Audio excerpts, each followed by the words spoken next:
Hello, ladies and gentlemen, and welcome back to another episode of the Drafted Pages podcast. This episode has been something that's long overdue since its inception. I've got two of my best friends in the whole world, Jeff and Jimmy, here today.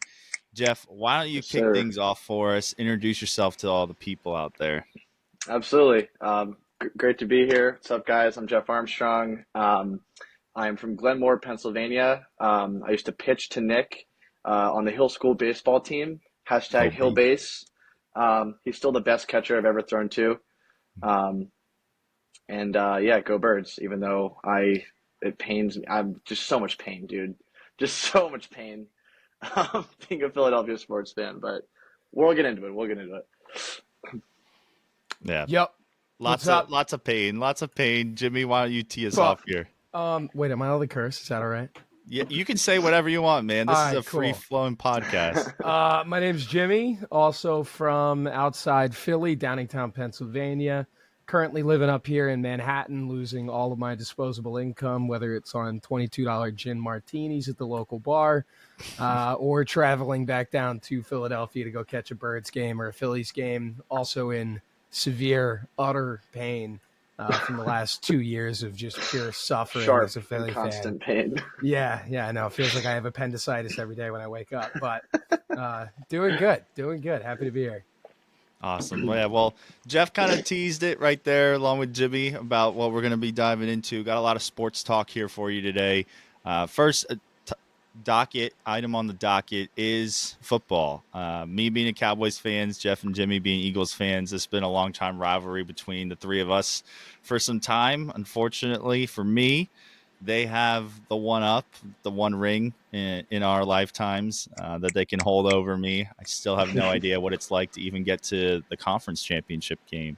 And with that, it's Yeah. been a lot of pain. So I'll ask you guys first, as Eagles fans, coming off of, a Super Bowl victory a couple years ago, a lot of good talent on that roster. Jalen Hurts has looked like an MVP last year.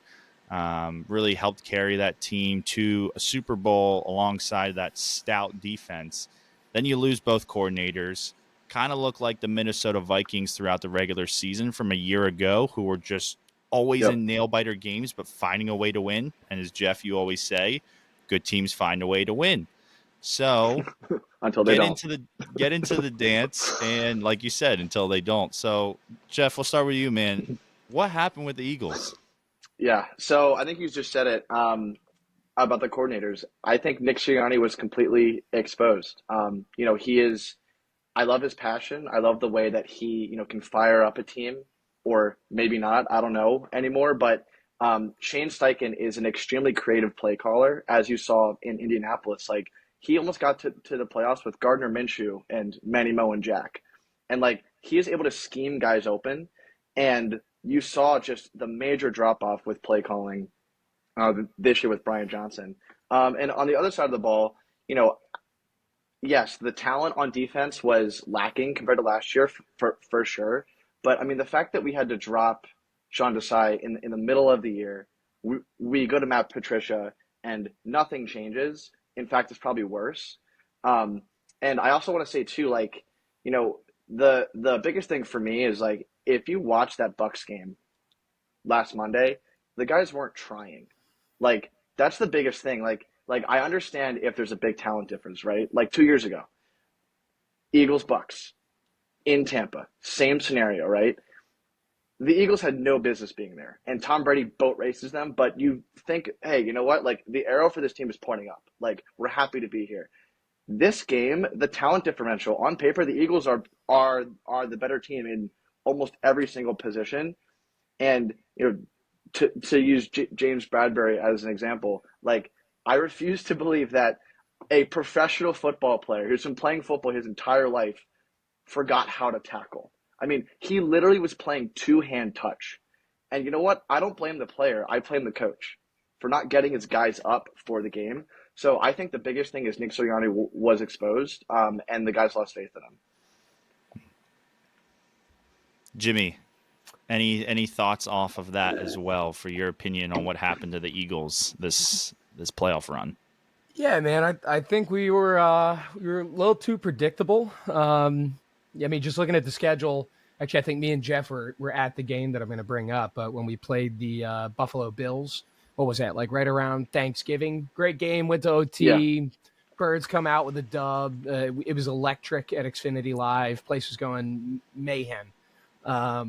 But I think that also kind of exposed us a little bit. It was like our first game against a really tough opponent, where it was sort of like a back and forth affair. And we didn't make a single adjustment after that for the rest of the season. We just ran Mm-hmm. the exact same plays, the exact same runs, the exact same slants, made no attempt to try and differentiate ourselves from what we had been scraping away wins on all season. And teams can pick up on that. They're not dumb. They're going to figure out what your game plan is going into a game. And if you're not going to make any adjustments, then teams don't have to try as hard to come after you and beat you, especially when you got guys like Nicholas Morrow as your linebackers and a secondary that couldn't tackle anything. I mean, you could attach Flag magnets football. to the other players and like actually attach them to them. They would have kept running. Yeah. But yeah, lack of defense, a secondary that would have played better blindfolded, and not making a single adjustment from week 10 onwards. Week 12, I should say. Yeah. Yeah, I think it's kind of a lot for the same with the Cowboys. I mean, I can talk about the coaching. I feel like they haven't had a legitimate coach there in my entire lifetime, a guy who can get them up ready to play each and every single day. And they're just always for the drama. I mean, they're an entertainment-based team. They're always going to be talked about in the media. So as long as that's happening, Jerry's fine. He's still going to collect his paychecks. And, there was a video that kind of went viral, at least here in Dallas, after their loss, of him talking about when they kind of built the new stadium. He was saying, I made a deal with the man upstairs to bring me that third one. And if he brought me that third one, I wasn't going to ask for anything else. But he's like, but I really want another one. And after that third one came with Aikman, it's been dry ever since. And whatever you want to equate that to. But yeah, I think a lot's the same there with the Cowboys, lack of coaching and lack of adjustments. Big problems there. So lots of areas to address here for both teams in the offseason. What is each of your, I guess, number one wish list you would hope the Eagles would do this offseason? Is it a star coach? Is it a coordinator? Is it a player? Is it, a retool? Is it fixing relationships with people who seem like they've been on the falling out of things with A.J. Brown and the rest of the team? What is it for you guys? Is it Jason Kelce coming back and playing one more year? Like, I mean, he hasn't officially retired. So what kind of is it, or is it a group of things? They shuffled around some cap space for him just the other day, just to make sure that if he did want to come back, he could. So Also, side note, I actually met him last week. Jason Kelce? Yeah. Doing what? So why? So I was at Buffalo Billiards at my APA match, Jim, and him and the entire O-line just come in. It's like a boys' night. Like, literally, like, I'm sitting there, like, keeping score, and, like, some dude walks by me. I'm like, oh, that's Dallas Goedert. Like, literally just walks right next to me. I'm like, what the? And then the entire O-line, like, Mailata, Landon Dickerson, Jason Kelce, Jack Driscoll, like, everybody was there. Grant Calcaterra, Goddard, like, it was the whole O-line and the tight ends. So I was like, all right, I have to say something. So I walked up to Jason Kelce. I was like, hey, not going to bother you, but, like, you're my favorite player. Just, want to shake your hand. He was like, hey, thanks, man. I was like, all right, cool. Enjoy your night. So that's kind of sick. That is cool. It was electric. I'm a little jealous, not even going to lie. Dude, I was just like, that's actually, like, that's literally him. I was like, what? Like, why are you here? Like, it was like a Wednesday night. I guess we know what the Birds are doing in their off season. Yeah, right. Yeah, just going straight to the pub. Yeah, I mean, so, like, that's something I wish that the Eagles would not do is go drink. Like, they have to stay focused, obviously. But yeah, I mean, like, my answer to your question, Nick, is I would say Nick Sirianni has to go for the reasons that I've said before. Is like when your team gives up in a playoff game. Like, it's one thing if it's week 18, right? Like, you're going to make some business decisions. Like, you're not going to try. Like, this is a freaking playoff game and you're not trying. But it seems like Nick Sirianni is going to stay. Everything's kind of pointing to that. So I would say, we were extremely successful last year with Nick Sirianni and two very good coordinators. I heard today that we were interviewing Ron Rivera. I would love Ron Rivera. He's somebody that has proved, in Carolina, good head coach, didn't have a great time in Washington, but we do know that he is an elite defensive mind and he's established in this league. He's not some random guy, Sean Desai, who had no experience being a coordinator before. So I think if you can pair him up with another good offensive coordinator and then Nick Sirianni is just kind of like your rah-rah locker room guy, I think that's a formula for success outside of Nick Sirianni being gone, which doesn't seem like it's going to happen. I don't know, man. It kind of looks like Sirianni's here to stay, at least for the immediate couple of years in the future, which Yeah. I love Ron Rivera too as an option for the Birds, but I'd be curious to see how that works in a locker room. You got a hard-nosed guy like Ron Rivera who looks like he used to spank his kids for fun, and then you got a guy like Sirianni who is just ready to throw a little mini rager at any given moment. Well, they're interviewing for defensive coordinator. No, they're not I know. trying to replace. No, I know they're not trying to replace Sirianni. I'm just saying Ron Rivera was a head coach. He has that mentality. He wants that relationship with the players. Yeah, you introduce something like him into the same environment that you have a guy like Sirianni, it makes it a little, I don't know. I think you're rolling around some interesting dice in that scenario. I'm curious to see if it worked, but on another hand, though, Birds pick up Billy Boy, and they throw Ron Rivera into the mix. Now we're talking those Eagles going to come out looking like stormtroopers, just angry, hard-nosed, cold, I might not hate that either. That would be kind of sick. Just stone cold killers on the field. Bill Belichick. I don't know, man. I feel like he's cooked. Like Bro, we can't say that. They took Mac Jones, who actually had a decent year in his first year of playing in the league, and then they gave him, the 32nd ranked offense in the league? I don't attribute that directly to Mac Jones. His passer rating was well above league average.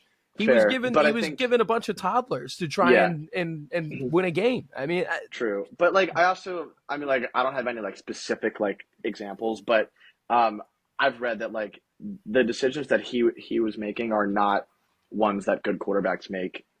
It's similar to Zach Wilson. It's you can have a bad roster but still tell, hey, this guy's not it. And that's what largely what I had seen on NFL Network and stuff that I watch. Now again, if you put him in a great offense, he can be a systems quarterback like Brock Purdy. Still not sold on him. I will die on that hill. But if he has an elite group of playmakers around him, maybe I'm wrong. But I don't know. Bill Belichick, I just grew up hating him, so maybe I'm just biased. That might be why. But you'll love him if he ends up a Birds fan and dude, leads if he us gets to the Eagles promised wins, land. I don't care. Yeah. Just say, I mean, he's got quite a few accolades under the belt, including the most Super Bowl wins we of saw all them time. when we were at Gillette. We saw all those banners. Yeah. A lot of banners. A lot of banners in there. They take up a whole lot of room in that stadium. Yeah, bastards. Yeah, I think this is an unprecedented time in the NFL where you have multiple established coaches available with pedigree who know how to win, that 100%. may be a little bit old school minded, but can bring that toughness, that culture. They know what it takes to win in this league and get to that mountaintop. And it's weird that they're not being pursued like the hottest thing out there in the fashion world. I heard it on Pat McAfee's show today, so I won't take credit for it, but they talking about the same thing happened when Brady was a free agent. Everyone thought he was washed up. Nobody wanted him but two teams, the Chargers and the Bucks. And look what he did. He goes to Tampa, completely changes that city, that program, brings them a Super Bowl, and proves everybody wrong. I think Bill Belichick can do the same thing for a franchise, because he's not going to be a guy who's going to go there for 10 more years. It's going to be a quick, 3 to 5 year turnaround to try and get another ring out of a team. Yeah. But yeah, I think whatever franchise lands him is going to be in a good spot just because of what his knowledge and expertise brings to the table. Yeah. Everything's looking like the Falcons, though, which is I feel kind of surprising, no? I feel that's not a place you'd want to go if you're a head coach. But maybe you see something in Desmond Ritter. He'd, I he'd mean, be who's one of he'd be one the of one one of person the that only people does. in the world that thinks that. Yeah. But I mean, maybe he does. I think the Hey, Falcons are an interesting place. They clearly have a good owner who cares about the team and the that's true. city and the prospects. And they have a bunch of good young offensive weapons. Bijan Yeah. Robinson, Drake London, Kyle Pitts. They have a good offensive line. They are missing that one quarterback, but we've seen it before. All it takes is one guy to come into the room and make you a Super Bowl contender. Draft Add class Yeah. looks another good this year add too. another piece or two to the defense, and they could be just what the Lions were. A Yeah. good team with up and coming potential, have a good draft class, and it completely changes the turnaround for that team, which kind of leads me into the second point here. This week we got coming up, we got Championship Sunday, we got the Lions and the Niners, and we got the Ravens and the Chiefs. After everything we've seen, it's kind of come down to the teams we'd expect, maybe not the Lions, but Yeah. the other three we kind of penciled into these four spots. Maybe the Bills snuck in there instead, but regardless, three of the top four teams in the NFL that people probably expected to be here. What are your guys' expectations for the rest of this playoffs and for the Super Bowl? Jimmy, we'll kick it to you first. Well, I think the Lions are a fake team. Like I still every Ooh, game I really? watch, I don't understand how they win some of the games that they win. Like they seem like the most hit or miss team in the league. I am not a believer in Jared Goff as long as he's been around the league. I mean, what's he on his 8th or 9th year playing? Right? Like I'm not crazy Same in year as saying Yeah, that. he was Wentz. drafted the same year Carson Wentz was drafted. Yeah, Yeah. drafted So same year. He's been around for a while, and it was never like a quarterback name that got thrown around where I was like, oh yeah, he's one of the good ones. It yeah. just doesn't happen. I don't think of him as a good player. I think that they have some tools that can be really explosive when they do work, but I am anticipating them to get absolutely just purely dominated this week. Really. Purely dominated. I don't think it's going to be a fun game to watch by the Wow. 49ers. Chiefs Ravens, I think the Ravens are a wagon, man. I think they look so good right now. It could be Baltimore's year to take this puppy home. I think their only challenge will be the 49ers when they make it to the Super Bowl. RIP the Chiefs, though. Hey, really good run. I mean, what is this? Their 6th conference championship game in as many years. Like that's you got to give props where props are due, but I don't think Lamar's going to let Patrick Mahomes take one this year. Interesting. So I actually disagree with both things you said, Jimmy. Woo! So I will start in the NFC. So, the reason why the Lions are going to beat the 49ers this weekend is because Jared Goff is a better quarterback than Brock Purdy. Let me give you some evidence here. So when you have Brock Purdy in the playoffs against elite defenses where they actually give him good looks, you saw what happened against the Green Bay Packers. Christian McCaffrey was the only good offensive player on the field. Now, yes, they didn't have Deebo Samuel, so we'll see. Like, my opinion might change if Deebo plays or not, but Brock Purdy looked so pedestrian. Now, he had a good drive, but ready? The play calls today, I was looking at it today. It was Brock Purdy short pass in the flat. Brock Purdy short pass in the flat. Brock Purdy short pass in the flat. Brock Purdy short pass up in the middle. Like every single pass he throws is a little dump off, and guys make plays for him. Which again, to give him credit, that works in that system. But when you get elite looks against an elite Lions defense that is going to be coming in his face all day, quote that, going to be giving him pressure all day. Like, see, look, it's going to be a close game. I think the Niners are a very good team this year, but I mean, after that Cowboys game, I think that the Lions are just on another level. Like, I think they are on a mission to go and win the Super Bowl. I don't know if they're going to win it, but they're going to face the Kansas City Chiefs, and I have no other evidence to tell you why they're going to beat the Ravens other than it's Pat Mahomes. I thought that the Buffalo Bills were an absolute wagon. It's their year. Mahomes is on the road. Like, Josh Allen is going to crush Pat Mahomes. Nope, didn't happen. I mean, the Chiefs looked so mediocre all year. They didn't seem to get any kind of offensive scheme going. The guys can't catch the ball. I mean, like, maybe they beat the Bills because they didn't have Kadarius Toney. Like, that's probably why. But then suddenly in the playoffs, they remember how to play football.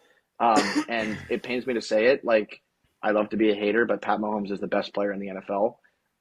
And until somebody, you know, defeats him, like he's going to be the best player in the NFL.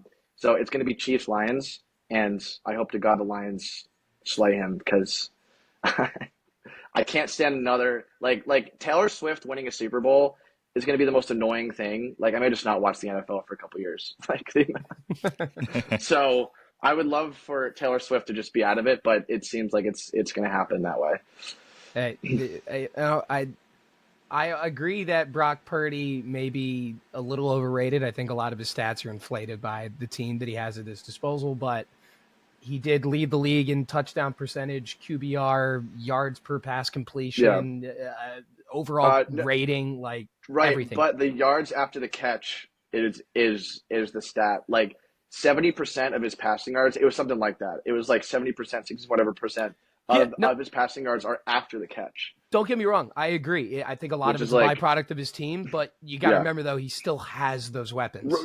yes, You know, like exactly, even right, if it is inflated by the guys that he's right, throwing the ball to, he's still getting the ball into their hands so that they can then go true, and cause that yeah, damage. yeah. But Even if from it's that short though, passes and, a yeah, little pop off the Debo where he picks up 30 yards for yeah, seemingly no reason. I swear to God, yeah, they rubbed that guy in Vaseline before they sent him out and onto the like, field.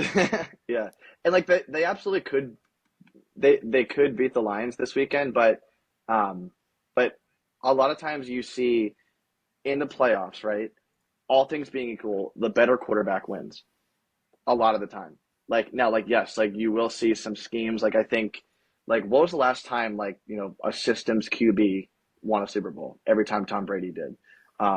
Kidding, but the like Joe Flacco maybe is the last one that you can say, all right, like he's not necessarily an elite quarterback, but every single Super Bowl win, Nick Foles, I guess, is another one too. Um, but like the majority of Super Bowl wins, like it's an elite quarterback that outperforms the other one. Jared Goff's better than Brock Purdy. So Good takes. Good takes. Interesting. I like how you guys are both kind of pinned against each other here. I wasn't really expecting that. Lions plus 6.5. Jeff, gentleman's wager, $10 a game. $10 a game. Are we doing $10 a spread game. or? No, we're just doing straight up money line. Straight up money line. Well, because if we do money line, then like we can both Yeah. hedge our like. Yeah. Yeah. Well, I'm taking Ravens and I'm taking 49ers. And you're taking Chiefs and you're taking Lions. Yeah, but the Niners are a bigger favorite than the Lions. In that case, like you guarantee yourself making money off of me, and or if you put money on the. So no, it's I go okay. If you don't want to spread. do it, it's I all go right. If you spread don't if want to it's do it, minus it's all right. 110. No, because I guess that's just not a smart bet because No, you guarantee it's okay. yourself a profit. That's not true. It's the money line. They have to win the game. No, but the payout is a lot greater. No, it's not. It's $10. It's a Right, $10 but then bet if you, with me and you. If you win, you get 10. What are you saying right now? we can take it offline. All right. No idea what you're saying. Sports betting between Jeff and Jimmy. Side segment. No, but I out of the teams left, I'm probably pulling for the Ravens just because of Lamar. I hate the Niners with their history with the Cowboys. I do secretly like the idea of Patrick Mahomes getting yet another Super Bowl. I hate that Taylor Swift is involved with it, but I've always liked the idea in sports of legacy and having that next like great one come in.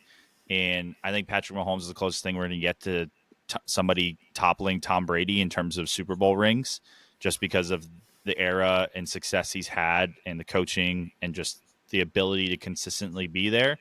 So it would be interesting to have him win a third at this age and just start entering that conversation of, all right, he's about halfway to what Brady was. Like, how far is this going to go? Definitely not rooting for the Niners. The Lions would be cool just because they've sucked for so long. But then, of course, I'd hear it from everybody. Wow, the Lions have sucked for so long, and now they get a Super Bowl, and the Cowboys still have not won one in so long. But the other part of me is also secretly hoping for a Ravens-Niners Super Bowl just because it's a rematch. I like rematches as well. From if you remember the blackout game in the dome where the lights all went out. Yep. That controversy, but I'm not going to get into this today. We can have this as a whole separate podcast episode, but sports being fixed and the whole logo controversy over the Super Bowl teams, and everyone was saying it's got purple and red in it. It's Niners, Ravens, and here we are, Championship Sunday, and both teams are still in it. Both teams looking like they have a good chance of making it to the Super Bowl. So I think it just adds fuel to that argument. But in the end, I think I'm pulling for the Ravens to take one off, and it'd be nice to have Lamar grab one as well. Also, one thing, just like sorry, it's like a little bit of a sidestep, but like, what the hell what game are these refs watching? Have you guys seen where they're marking the balls down after catches? It's been atrocious the whole playoffs. Dude, there's like 5 a game. They're missing it by like a yard's a yard. A yard, that's a lot of ground to gain. And when you're marking a ball off by like a yard or 2. Yeah. Brother. So like, since you brought that up, like I think the biggest problem in all of sports is like, why is there not more replay and like more, like, if you have some guy upstairs, like one extra referee, like saying, hey, like, I saw holding here and you guys didn't call it, and he can look on the screen. It takes 2 seconds. Oh, yep, that's holding. Call it. Throw a flag. Like that's not going to slow the pace down of the game. Or like obvious face mask that they aren't calling. Like, you can see these things on film and they're just like not calling them. Like, why would you not do that? Or if it's like a terrible call, like some BS, like roughing the passer, like, you should be able to have an extra 5 or 10 seconds of like some guy upstairs saying, hey guys, like, actually look at this call. Like, he didn't actually grab the horse collar. He actually grabbed his shoulder pad or something like that. Like, it wouldn't slow the pace down of the game. And these are game-changing plays, especially in the playoffs. I think it's a travesty that, like, that isn't, like, for instance, that pass interference call, or the non-call in the Rams-Saints game, like, a few years back. Like, it takes 5 seconds for some guy up in the booth, hey guys, you missed an obvious call, and the refs get together, up, flag. Like, why isn't that a thing? I don't know if it should be like a AI God in the sky multi-camera angle. Yeah, dude, like, that's never going to looking be in. possible, I don't think that should be a thing. I think it should be a higher ability to challenge plays. Like, I don't think coaches should be as restricted as they are through the types of plays that they can challenge and the types of circumstances that they can challenge, and even the number of them. Like, sure, it's going to slow the game down a little bit if you got coaches challenging things, but if you're a fan base and you also care about your team winning, which every fan base and every team does care about, there are some crucial moments that are missed that the coaches and the players are aware happened. You know, I mean, it's like they're not blind to the fact, but they don't have the ability to say, like, you need to go back and look at it. And the refs currently have no obligation to go back and fix their own error either. There's no penalty for missing a call. Yeah, like, there was one replay, and we can move on after this, but I was at a game last year. It was the Eagles-Commanders game, where we lost, and we're at home. And it was a game, and it was the last drive. Like, the Eagles were driving to go take the lead. Like, it was like the fourth quarter, and Dallas Goedert fumbled and gave the ball back, and like, that basically was the game. But on the replay of him fumbling, it was like the most obvious face mask. It was like egregiously bad. Oh, I remember that. I was making a lot of noise. But before he even fumbled, it was just like his head was ripped all the way around, and it's on the huge screen, and they're trying to rule if it was a fumble or not, and the refs are watching this face mask that they didn't call. Like, how can you not just call it? If you see it obviously had happened, like, it's plays like that where it's like, why is that not, like, you see it clearly happened and it caused the fumble. Why wouldn't you be able to call face mask? Like, it's crazy stuff like that. I'm just like, why not? It's a fair point.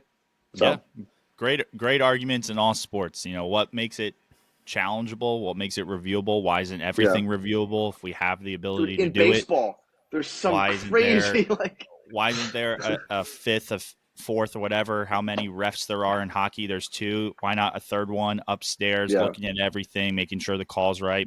Me and my dad have argued that to the ends of the earth. with Yeah. hockey. It's the same thing with football, baseball, all of it. And I think we'll start to see some changes there over the next 5 years as technology grows and as the outcry for fair play grows as well. But Yeah. that kind of ties a bow on the football segment. We could probably talk about that for hours, but let's dive into some baseball stuff, some places where we're all aligned here Yes, as Phillies for fans. sure. There hasn't been a ton of activity for the Phillies this offseason like there was last year, but maybe not necessarily needed. I think they did their part in re-signing Nola, getting him back on the roster definitely helped solidify their top half of the pitching rotation. You need a guy like him back if you're going to contend for a World Series. It'd be great if they add another high-end guy like they had back in 09 when they had Halladay and 10 with Lee and Hamels and Oswalt and the gang there. Just you're not going to beat us in a 7-game series because Halladay and Lee are pitching 4 times. Like, that's how it was. Yeah. We didn't win that World Series or the year after that, but it'd be nice if we added another arm there, another high-end reliever. Hader was a guy I'm sure we all were kind of secretly hoping might find his way over to Philly. Mike Trout, the trade rumors don't stop going around, especially since Ohtani's left. But I'll Yeah. ask you guys, what's your kind of take on Dombrowski and the Phillies organization so far in the offseason? Did you think we need more drastic changes, or do you think this group has what it takes to win a World Series, and maybe we add one more piece here in the offseason or around the trade deadline to push us over? I mean, I think we need starting pitching help. I think rounding out the rotation would be awesome, Mhm. and there's still a lot of really good tools that are out there on the market. Yeah, I mean, we could dive into that a little bit. I mean, you got some old heads. You got Clayton Kershaw. He's still on the block, hasn't signed anywhere. I think he's towards the end of his career. I don't know if it'd be useful to have a veteran presence like that in the clubhouse with some of these guys, because you already have Zach Wheeler and Aaron Nola, who at this point are sort of those, seasoned vets that you're going to find. I think they're helping out some of the younger guys like Ranger Mhm. and the rest of them. But you got Mike Clevenger, you got Blake Snell, Jordan Montgomery. They're towards the lower end of the 30s, and I think they could be good pickups. I don't know if I've actually thought about exactly who I would want in the rotation, but I hope the Phillies spend some money. Mhm. Yeah, I would say, I mean, I definitely agree. Like, I think, everyone kind of goes back and forth on if we should have signed Aaron Nola, if we shouldn't have.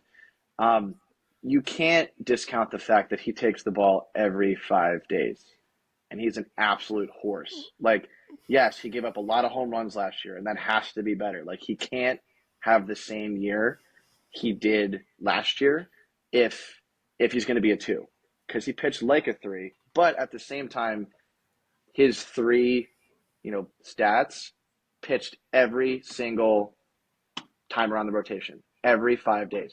And like, has he been hurt once?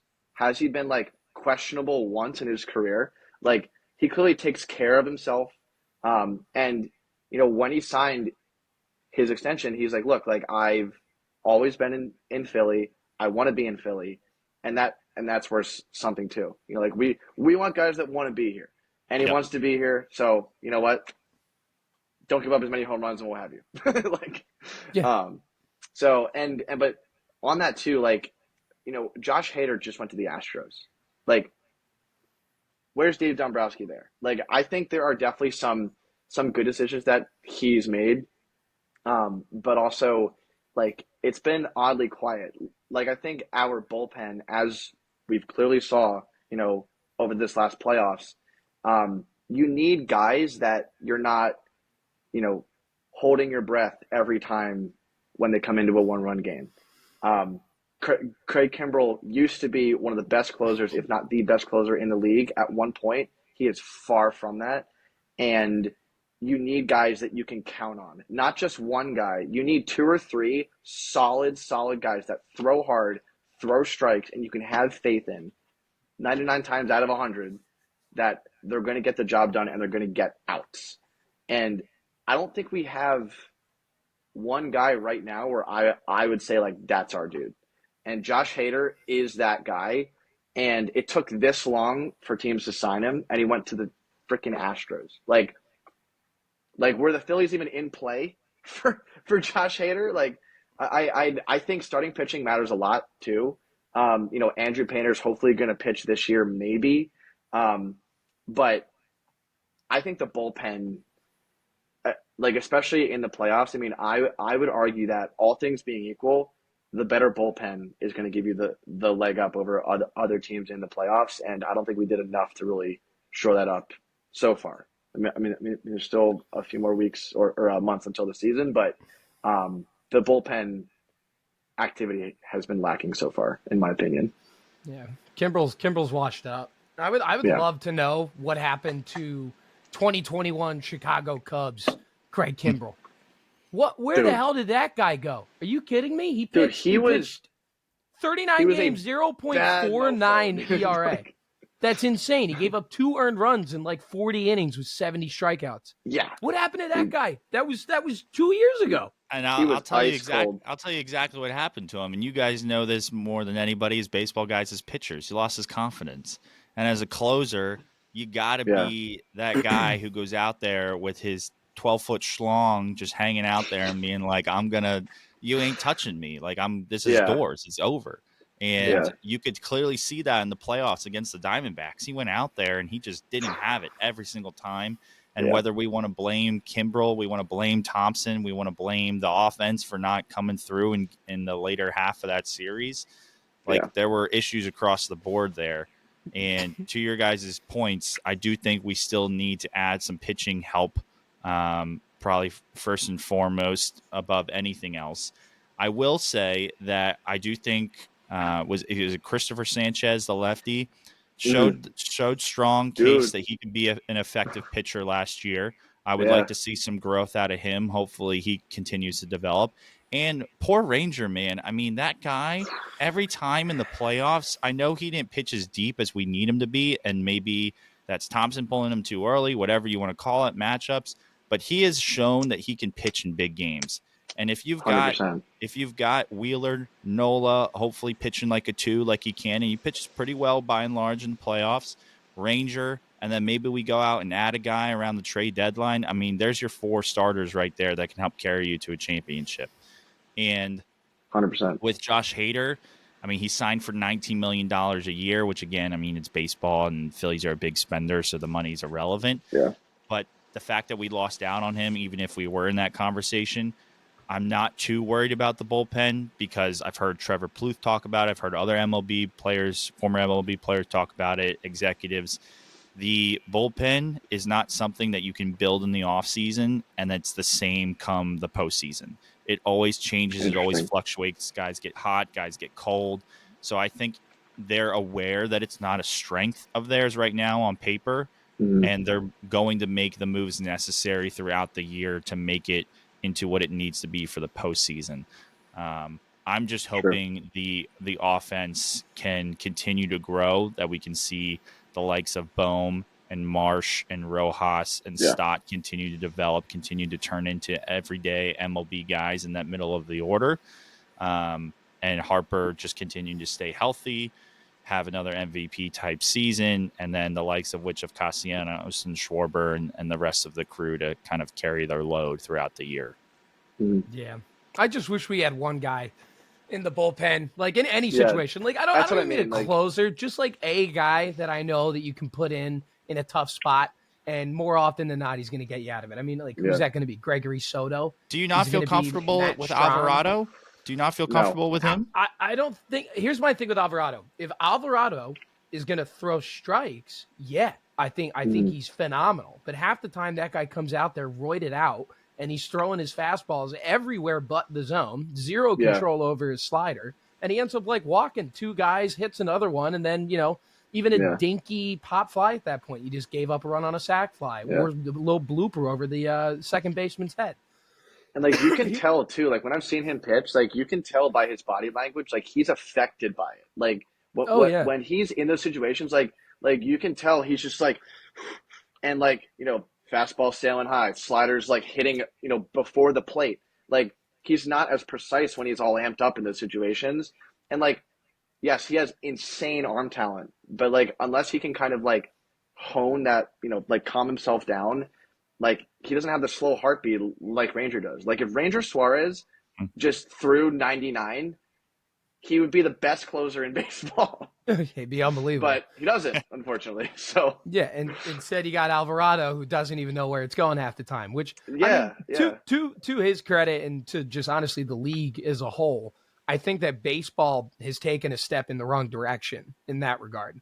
I think that most closing and relief pitchers now are just these random schmucks from who knows where who happen to throw the ball 99 or 100 miles an hour, and they do not know where the ball is going to go. They have a general idea because we have a strike zone, and that is where they're going to try and throw it. But for the most part, a lot of these relief guys nowadays don't have the control necessary to throw a ball 100 miles an hour. Ben Joyce from Tennessee, if you know that name, he's on the Angels now, but he was he has the record for the fastest pitch ever thrown in college baseball history. It was like 105 something, and like he has no idea where the ball is going. No clue. Yeah, like none of these flamethrowers do.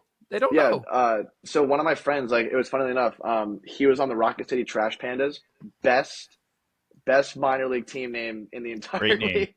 Yeah, the Rocket City Trash Pandas. So this is in Double A, and he went to a Trash Pandas game, and Ben Joyce was pitching. It was like last year, and they were up by like, I forget how many runs. Like if you look it up, like Trash Pandas like blow lead, like it was like on John Boy, I think. It was like famous of how bad this was, of him just like not even close, just walk, hit guy, walk. Now he's throwing 105, but like, so what? I agree with you, Jim. Yeah, it doesn't matter. We've lost our pitchers have lost the ability to pitch, which is a little 100%. Odd to me. And on the rare occasion that you find someone that throws 99 with control, they're automatically a superstar, because that is so rare and so coveted right now. You can find hundreds of dudes that can throw the ball that hard, but it's becoming increasingly fleeting to find someone that can throw that hard and throw it exactly where they want to for the majority of the time. And then you got guys like Aaron Nola, who are consistently, I feel like nowadays in the draft, getting overlooked. Because, they might top out at 92, 93 consistently, maybe 94 if he's pitching to his brother. And, when that's the case, I feel like there's a lot of hidden talent out there, and these guys who are objectively just good pitchers who aren't getting on big league rosters right now because they don't throw the ball hard. Yeah. Well, it's a new philosophy, though. Like, I think baseball has been changing like this the past decade, where, like, you have velocity first and you teach pitching second. It used to be the other way around, right? Like for centuries, like since like I feel like 1900, like it's like guys that could spot up, like literally Cy Young. He probably threw 80 something, but he had like some of the but like of that time, he had like some of the best pitches of that time, and like velocity didn't really matter. Now it's totally flipped. If you throw 105, dude, Greg Maddux is a great what was example. That guy's name? Dickey. For like 2 years or 3 years, where he had that disgusting knuckleballer. That Jamie no one, Moyer. Jamie Moyer. Yeah, Yeah, they're great examples. Pitching to his 40s, because like you said, Jim, you took the words out of my mouth. We have throwers, not pitchers anymore in the league, and like what you said, Jeff, it's a lot more about getting the guys who throw hard, and hopefully you can teach them how to throw strikes and pitch, rather than getting the guys who know how to pitch and get outs and then developing the velocity, just because velocity takes longer to develop. And I think it's why we've seen the uptick in Tommy John surgeries and everything along those lines associated with it, because it's all about how hard do you throw. No one cares where it's going to go, because all you have to do is put in the general direction, and you're going to get a swing and miss out of it, because it's so hard to hit a round ball with a round bat in 0.4 seconds when it's coming at you 100 miles an hour. So, speaking of guys who can pitch on the Phillies, I am pretty excited to see what Orion Kerkering does this upcoming year. I know we only got like a little bit of a taste of him, and he did get tattooed in the NLCS, but you also got to remember we threw a 22-year-old kid into the Lions Den in probably the highest pressure thing by Rob Thompson. Oh, huge mistake. Huge mistake. Like, That was like one of those things where you're watching the game and as a fan, you're not even like, you're you're just not like, like, oh, dude, God what? damn you, Like, Orion. You're like, why are we doing this? yeah, Yeah. why are we putting in a 22-year-old kid when you got multiple relatively, for what the term's worth, like seasoned vets in our relief corps that could have come in that situation? I mean, fuck it. Throw in one of our starting pitchers who's on a couple of days rest. It's the NLCS. You don't need to go to the nuclear option, which in that case was Orion Kirkring. But I mean, if he comes out and has a good year, I'm going to be splendidly surprised. Maybe our secret relief pitcher closer No. that we've been dreaming of is going to come out of the Phillies farm system, which we haven't seen in a very long time. Yeah. To our point before, he might be the guy. So he might be the guy. Like, it might be internal. Like he might be that dude where you're like, we're up by 2, we're up by 1 in the 9th inning. Kirkland's coming in, the game's over. Like, you just know the game's over. Little fifth rounder from Tampa. I'd be okay with that. I'd be very, very happy if that ended up being the case. So yeah, hey, we'll maybe see. Should we? Is there like a futures bet on that? Relief, roll age relief of the year. Orion Kirkering. What's the payout on that? Plus 25,000, plus 30,000. So yeah, no, I'm pleased with what we might see out of him. And are we going to see any of the young bucks in our farm system coming up this year in the vein of starting pitching? Mick Abel or that other kid, what's his name? Painter. He's still out for like another year, right? Recovering from Tommy John. He got Tommy John, I think, towards the end of last season. Yeah, I think he's like questionable to maybe pitch this year, but probably later in the year, if at all. Later on. So he might make the call up at the end of the year, if anything, but I doubt it, unless they're in desperate need for an additional arm there in the back end for some relief help. Still exciting though. Yeah, I was going to say, still exciting when you have a 20-year-old who's got like a 1.5 ERA at AA. That translates well to the big leagues. Yeah, and he sits like 98, 99 with wicked stuff.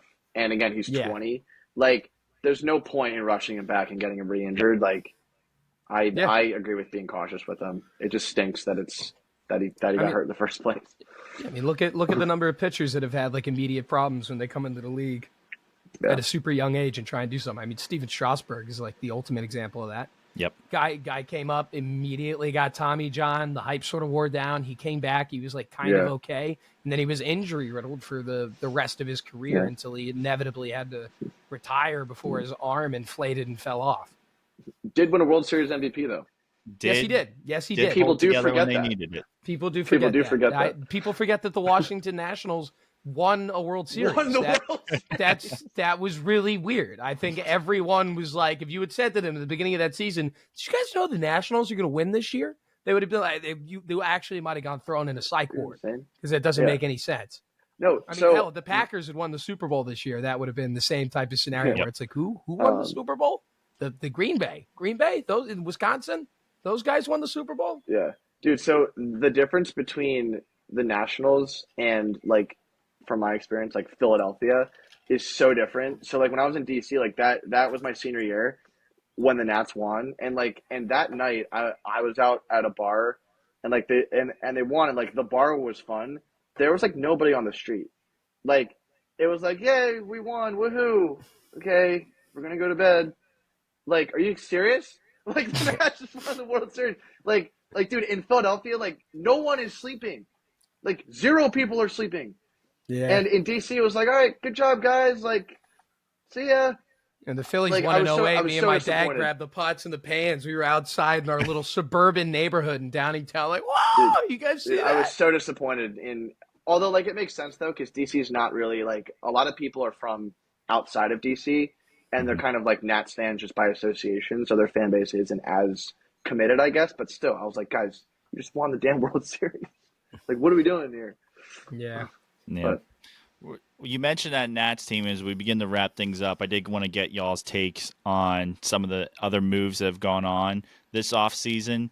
For you, Jimmy, being in New York, you bring in Soto from that Nats team, formerly on the Padres, right? Bring him in, presumably going to extend him some point throughout this season. Are you excited? Does this kind of invigorate the Yankees again? Do you think they have a legitimate shot to be a competitive team? once again and make a run at something with adding him to a pretty stout lineup?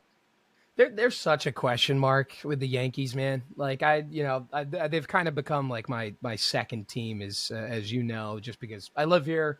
Probably went to 10, 15 games last year. It's a quick little train ride for me. It takes me straight up to the station, get tickets in the nosebleeds for like $20. Fun to go to a ball game, and they were kind of rough to watch last year. They just like were the most inconsistent baseball team I thought, like, in the league, even more so than the Phillies, who had their own trials and tribulations. But the Yankees lineup, which is the most confusing part of it, it's like you got all these big bomber guys, and just seemingly they were just constantly striking out. And I think picking up a guy like Juan Soto, on the other hand, who does actually hit for average, is kind of a unique addition to the Yankees lineup. And I think that, honestly, even though himself he's a big power threat, he also just hits a lot of doubles, a lot of singles, and he gets on base. He draws walks more than anybody in the league. He's on base like half the time. He's on base all the time, and he's fast as shit. So I think having a guy like him on the team helps guys like, Aaron Judge, who, to his credit, also hits for power, but the rest of that lineup doesn't hit for average. That's going to be a unique thing of Aaron Judge and Juan Soto, and they have to hope that the rest of the bats find a way to pull in those RBIs, presumably via the long ball.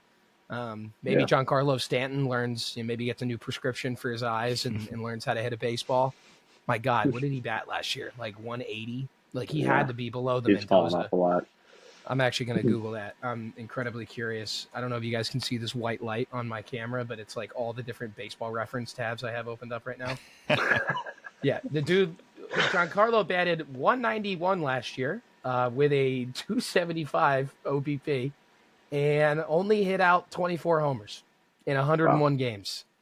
Damn. That's like super bad, man. It's like really bad. How are you a star power hitter with a negative offensive WAR? Like Kyle Schwarber. Yeah, Kyle Schwarber. Well, Dude, Kyle Schwarber's Schwarber's the biggest credit. anomaly. He's the biggest anomaly. And, we could talk about him. Like, I make the case that I like Kyle Schwarber, and I've done it a bunch of times. The statistics for him are freaking nuts. He doesn't make any sense. Do you guys like him at the top of the lineup, or would you prefer to have him in the middle? I don't like him at the top of the lineup at all. He's a pudgy little dude. You knock him down a hill, he keep rolling for miles. Yeah. Like, I mean, he's I not don't meant either. for speed. I don't either. And the only argument that I've heard for it last year is that, like, we win when he hits leadoff, and which is true most of the time.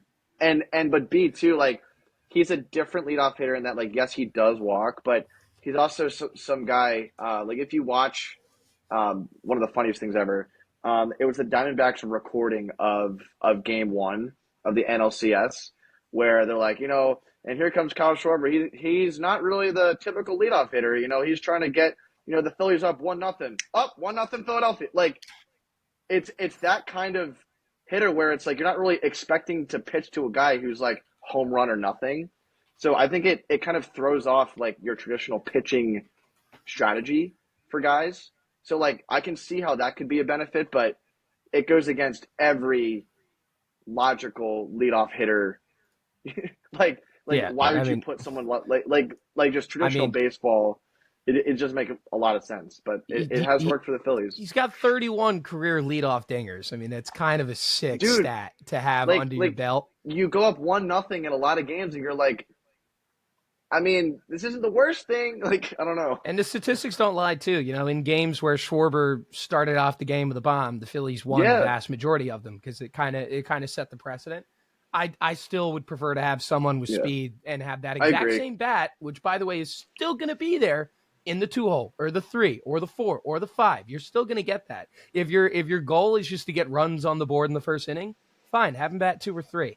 Still get that extra guy on base in front of him. I think it'd be a lot nicer to go up 2-0 instead of 1-0 because that's an extra run that gives your pitcher even more cushion. Yeah. But, in that vein, though, guy did hit 47 home runs, 104 RBIs. He still got on base at a 350 clip. Like, I like him. I still like him. Like him. Anybody who's hitting over 45 home runs a year, 2 years in a row, and driving in 100 runs is, especially driving in 100 RBIs from the leadoff. Yeah, what? hard to do. It's really hard to do, man. It's nuts. That's insane. So no, I'm pro Schwarber, but that doesn't even compare to Stanton. Stanton might as well. Yeah. They would have been better served picking up some kid from their single A team and just throwing him in there. Yeah. I would like to see Topper play around with the lineup this year. Maybe try Schwarber in the 5 hole, the 4 hole, something like that. Try Stott, Turner, Harper, Schwarber, Castellanos, something along those lines to just see, how does the team do? Because I think we all agree Stott puts together professional ABs time and time again. He's proven it in the playoffs. He's awesome. To Jeff's credit there, having Schwarber lead off a game in the playoffs and go up 1-0, especially in the bank. I mean, that changes the whole complexion of that game from the get-go. So that's a conversation we can have middle of the season there. But as we begin to wrap things up here, I mean, it's kind of obligatory to talk about Shohei Ohtani when you're talking about baseball, and I did want to cover it quickly with you guys. And just kind of what the Dodgers are doing this offseason, just kind of playing with monopoly money, just being like, as John Boy's called it, FU money. Like, what do you want? Come sign here. We'll give it to you. We'll just defer it. And we'll just build up a superstar team and hope we can buy a ring. Usually that doesn't work out well in sports, let alone baseball, when you still have to play the game. And there's a lot more, parity in it, because to be great at the game, you have to be successful 3 out of 10 times. Obviously, having better players gives you a better chance at that, but still, you can still fail and hit hard line drives all game and lose the game in the playoffs to the 87-win Rockies, right? So, well, I wanted to ask you guys, just your takes on Shohei going to LA, the Dodgers in general. What are your thoughts there, Jeff? Why don't you start us off here? Yeah, and just sure. Give us your takeaway.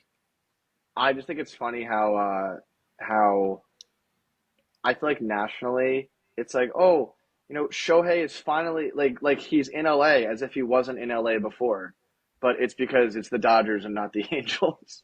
Because like I feel like the publicity that the Dodgers have is even. I mean, it's obviously way more than what the Angels had in Los Angeles. Because like if you're from LA, you're usually a Dodgers fan.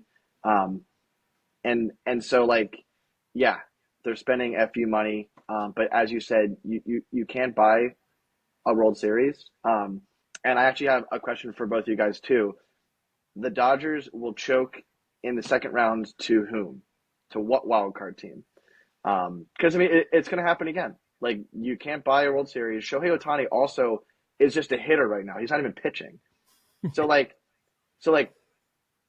yes, he's arguably the best baseball player of all time. He's one of the best athletes to ever walk this earth.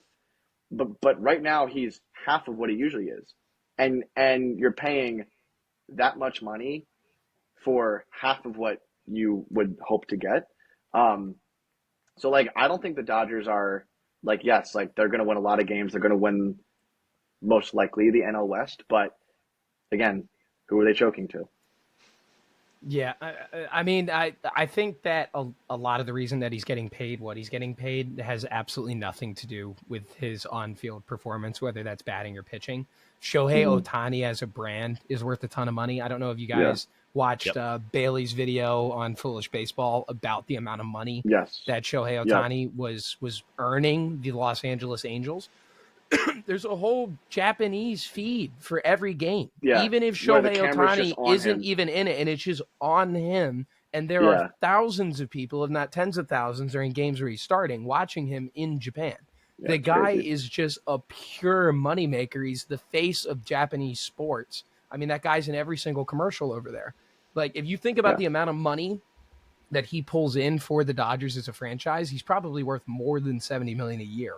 And he's certainly going to bring a lot more eyes to that team, whether or not they win it all. I think it would be a really big shame if, he dwindles away a career on a team that does consistently choke. But, and all be all, the Dodgers already have a really good team. They do play well throughout the regular season. You're right.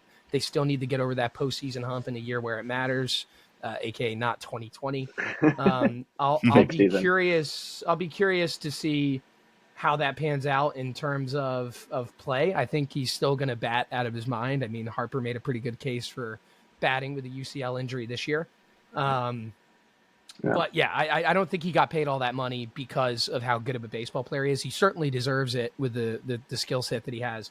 But I think the larger factor and the secondary one is just how much money he's going to make the Dodgers. And I'm surprised more teams didn't offer him that type of money. I'm surprised the Angels didn't. The Angels certainly have the bankroll to do the same thing that the Dodgers did. Or who knows? Maybe Ohtani didn't suggest the deferred payroll to the Angels and only offered that to the Dodgers. I have no idea. But yeah, I'll be curious to see what happens. Yeah.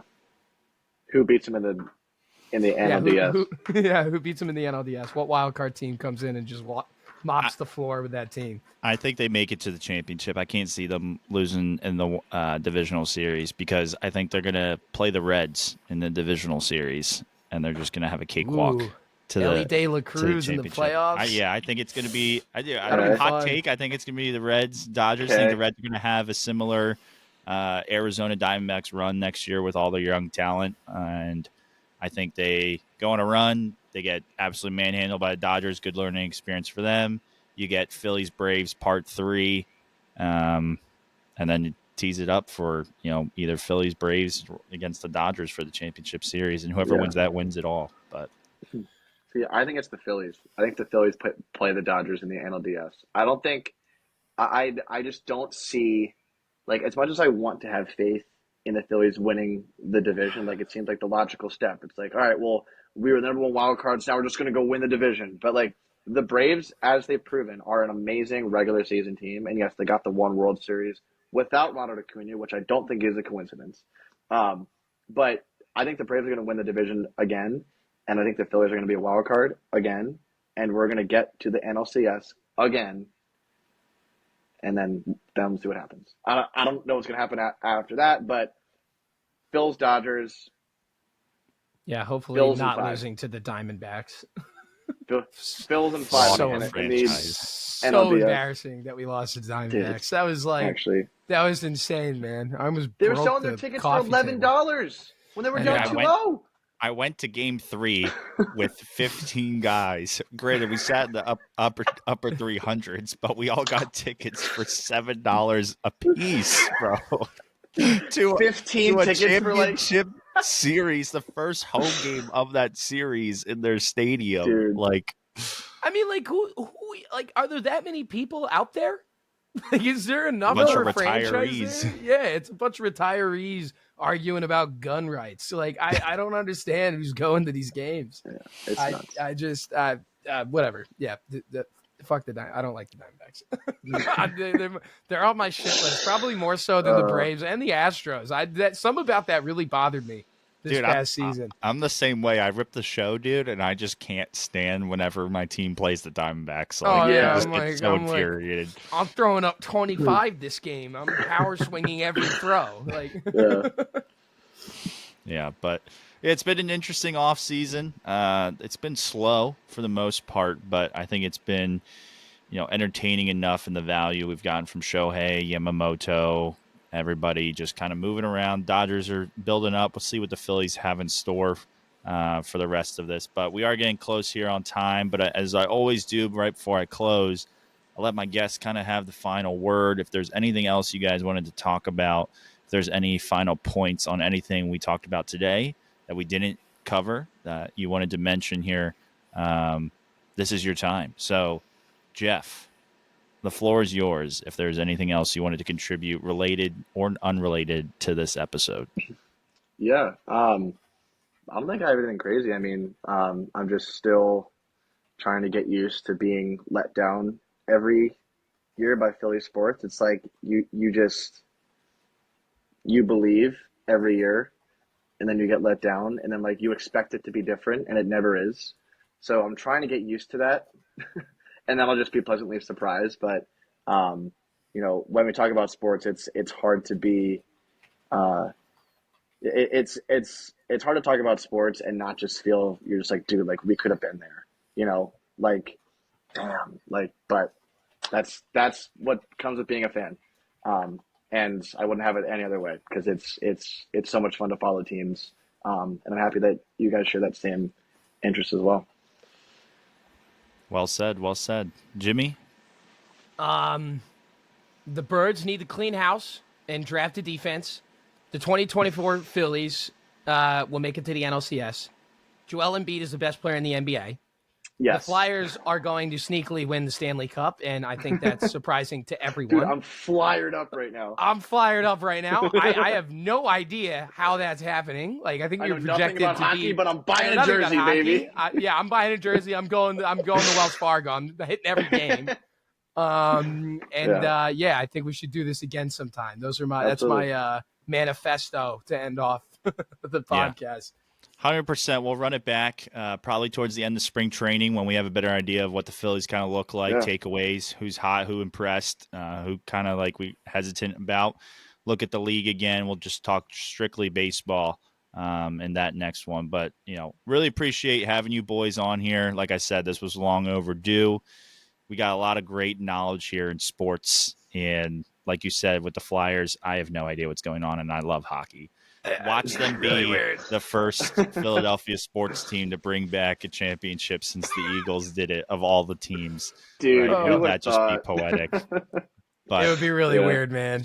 Really weird. Yeah. We'll catch you all next week on the podcast. Probably rocking a solo episode next week, but appreciate you guys joining. And like I said, we'll catch you on spring training.